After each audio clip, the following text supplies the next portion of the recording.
De tudo que eu falei, o que você precisa guardar é isso aqui. O planejamento patrimonial hoje é a ferramenta que vai te salvar contra o sistema. Como assim, Jefferson? Não entendi. O planejamento patrimonial, ele é a ponte que vai levar o seu patrimônio para a próxima geração de forma inteira. Mas não era assim? Não, não era assim. Sempre levou parte.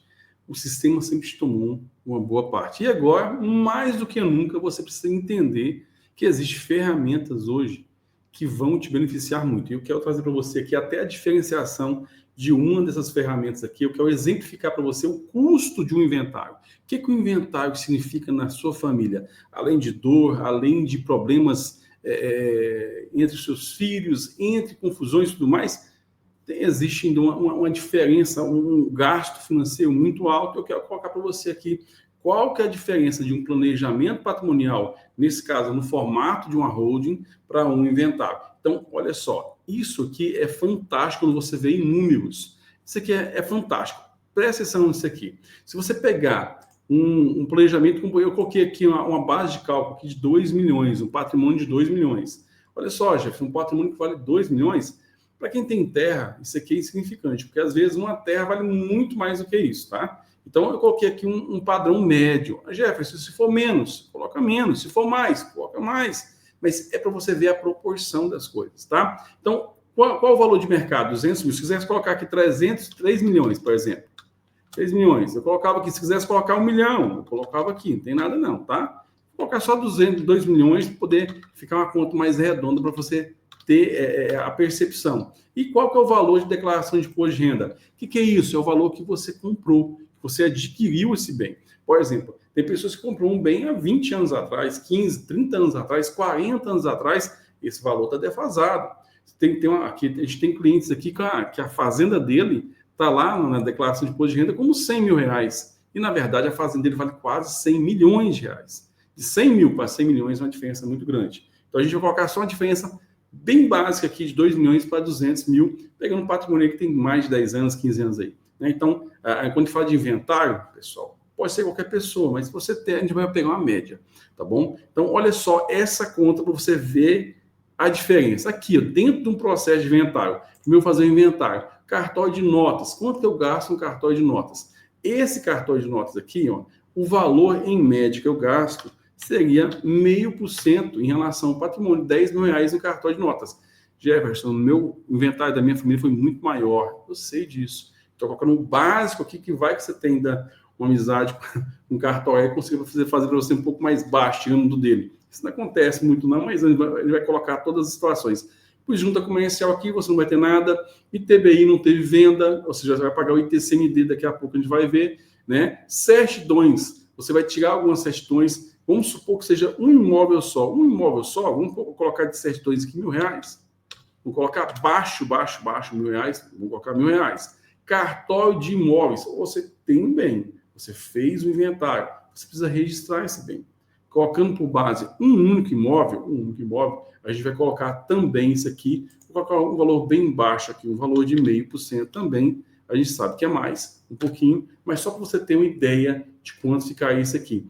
Lá, o nosso imposto hoje, a tabela hoje ela é progressiva, de 2% a 8%, e ela tem que obedecer uma ordem, né, de grandeza. Dentro da grande maioria dos estados, né, vamos colocar 80% dos estados, se você pega a tabela cheia, facinho. E qual que é a tabela cheia? 8%. Hoje, já estão namorando aí para poder aumentar para 21%, 30%. Então, vamos colocar o valor de hoje. Esse valor já com certeza bateria os 8%. Então, só de imposto você pagaria R$160 mil. Isso para você é um valor expressivo? Para mim, com certeza é. Aqui, né, a nossa tabela da ordem, existe um valor mínimo que o advogado deve cobrar para poder fazer o inventário. Então, advogado, eu posso cobrar qualquer valor? Se o advogado está cobrando qualquer valor, se ele não segue nem o que a classe dele determina, então, assim, imagina se você pode ou não confiar nele. Então, dentro da tabela da ordem, um valor muito abaixo, valor básico mesmo, até mesmo de um advogado que está começando agora, um sobrinho, alguma coisa, vai te cobrar também a base de 8%. Então, logo, você tem aqui um valor de R$341 mil, no mínimo. Eu jogo isso aqui no mínimo. Por que no mínimo, Jefferson? Porque pode ter mais coisas nesse meio aqui. Você pode gastar muito mais coisa aqui. Por exemplo, tendo que vender esse imóvel, gastando com um ganho de capital, que você tem que pagar. Você não consegue vender o imóvel no valor mais do que realmente vale. Dentro do processo de inventário, as pessoas querem um deságio, querem te pagar menos. Então, se você for ficar com esse bem, tiver dinheiro na Cumbuco, igual a gente fala aqui, você vai pagar um valor de R$341 mil dentro desse processo de inventário. Jefferson, se fosse dentro de uma holding familiar, a primeira coisa dentro da holding familiar que você vai entender aqui é uma das formas de planejamento patrimonial, tá, pessoal? Não existe só ela, existem outras formas de planejamento patrimonial, mas eu quero trazer o exemplo dela. Dentro da holding familiar, esse imóvel não seria, você não usaria a base de cálculo, os 2 milhões estão aqui, ó. Não os 2 milhões, mas sim o valor que está na declaração de imposto de renda. Então, já a base de cálculo vai cair bastante. Esse aqui é um dos pulos do gato. Então, dentro dessa estrutura, você tem o quê?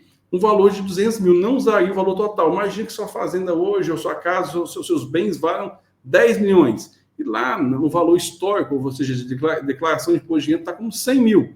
Você vai usar 100 mil. É uma diferença gigante. Então, eu venho aqui e coloco que dentro do cartório de notas, você vai gastar alguma coisa?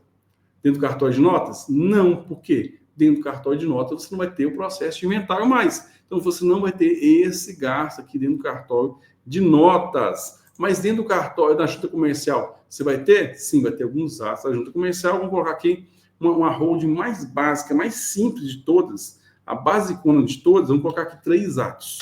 3 atos aqui, né? Você vai gastar na junta comercial, lá na junta comercial. O que mais você vai gastar? De TBI. Bem, a gente aqui não deveria pagar ITBI. Tem alguns municípios que tem uma discussão se paga, não paga, se paga, não paga. A grande maioria não paga. E se o seu município cobrou, ele está cobrando de forma irregular, tá? Então, não pagar ITBI também não. As certidões, vai tirar alguma certidão? Também não. Que mais? Cartório de imóveis. Sim, você vai pagar cartório de imóveis. Vamos colocar a mesma base que a gente colocou lá? 0,5%? 0,5% você pagaria R$1.000. Olha a diferença de 10 para 1.000. É um valor bem grande, não é? E dentro que, em relação aos impostos, ITCMD você paga? Paga também. Dentro dessa base aqui, você não paga mais os 8%. Vamos colocar aqui que você paga, tem alguns lugares que você vai pagar 2%. Vamos colocar um teto mais alto, para a pessoa ficar assim, não, para assustar mesmo. Vamos exagerar agora para cima. O primeiro a gente exagerou para baixo. O segundo, eu vou exagerar para cima. 4%. Você vai pagar R$8.000 em relação ao imposto. Olha a diferença de 160 mil para R$8.000. Advogado, você paga? Paga sim. Tendo uma holding como essa de um imóvel só, vamos lá, o colega advogado vai te cobrar em torno de R$40 mil, aí para você poder fazer, nossa, Jefferson, é muito dinheiro. Será comparado a 160 mil?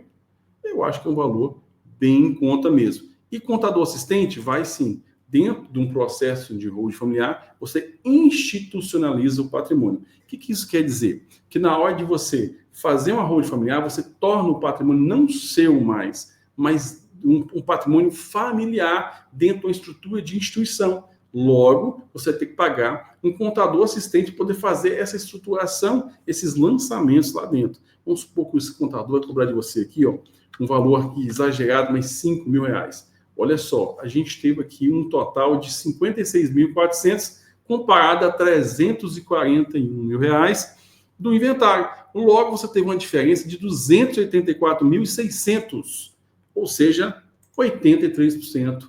Você pagou menos, você teve uma economia de 83%. Fora isso, fora os 83%, você teve economia não só disso aqui, mas de tempo, não teve desgaste na família, não teve nenhum tipo de aborrecimento, ou seja, sua família, o dia que você faltar, ela vai receber integralmente, mais do que isso, ela não vai precisar discutir nada. Dentro do processo de planejamento patrimonial, você pode colocar exatamente o patrimônio da forma que você quer, você pode estruturar da forma que você quer e você pode direcionar do jeito que você quer. Isso essa vantagem, eu acredito que ela é maior, inclusive, que a vantagem financeira. Porque a vantagem financeira ela é muito boa, ela é fantástica. Só que a vantagem financeira ela é só número. A vantagem em termos de relacionamento, que vai permanecer, que ninguém vai brigar com ninguém, isso não tem preço. A vantagem de você deixar tudo organizado não tem preço. Jefferson, a gente também tem um testamento. Tá, o testamento é uma figura que deveria ser abolida do Brasil, porque o testamento lá de Hollywood não tem nada a ver com o testamento do Brasil. O testamento do Brasil é um movimento anterior ao inventário. Logo, você faz o testamento e depois você precisa fazer o inventário na sequência. Logo, ele atrapalha toda aquela... Esse nível de discussão fica muito maior, porque vai ter tempo, vai ter pessoas para influenciar. Logo, numa estrutura como essa de planejamento patrimonial, você não tem essa figura, ou seja, esses valores aqui, eles demonstram para você que existe uma vantagem na mão de qualquer pessoa. Qualquer pessoa pode acessar esse conhecimento, qualquer pessoa pode acessar essas ferramentas e qualquer pessoa pode utilizar disso. Essa não é uma regra para os ricos, essa não é uma regra para os grandes latifundiais, essa não é a regra que só atinge uma camada da população. Essa regra aqui serve para todos. Jefferson, o que eu faço para acessar isso? Aprenda, desenvolva e dê o primeiro passo. O primeiro passo é buscar ajuda. Porque tudo isso aqui acontece no universo empresarial, que talvez não é a sua praia, não é o que você domina, mas ao mesmo tempo é a praia de muitos outros profissionais. Um advogado, um contador da sua confiança, alguém que consegue acessar esse conhecimento e te dar todas as vantagens que ele pode extrair. Todas, quando eu falo todas, é todas. Aquela, por exemplo, de você poder enviar esse patrimônio, inclusive, para a próxima geração, que não é a sua, direto para os seus netos. Você pode fazer esse patrimônio ser o quê? Se tornar uma grande instituição para que os seus filhos recebam simplesmente os frutos daquilo. Então, esse tipo de vantagem, de até mesmo separar os seus filhos, o seu sangue, de quem não é o seu sangue, é somente um planejamento patrimonial que pode te dar, é somente um planejamento patrimonial que pode te oferecer tantas vantagens assim. Então, o primeiro passo é não ser vítima, ou seja, não querer não fazer nada, deixar a vida levar você até o fim, e o fim, quem determina depois o seu fim, é o Estado. Não deixe isso acontecer. Então, esse aqui é um número de um inventário no Brasil, né? E um número básico de uma estrutura de planejamento patrimonial que a gente trabalha, uma das figuras que é a holding familiar. Então, isso é vantajoso? Isso é bom? Então, pratica. Não seja um procrastinador. Seja uma pessoa que dê o primeiro passo para que a sua família receba os frutos da sua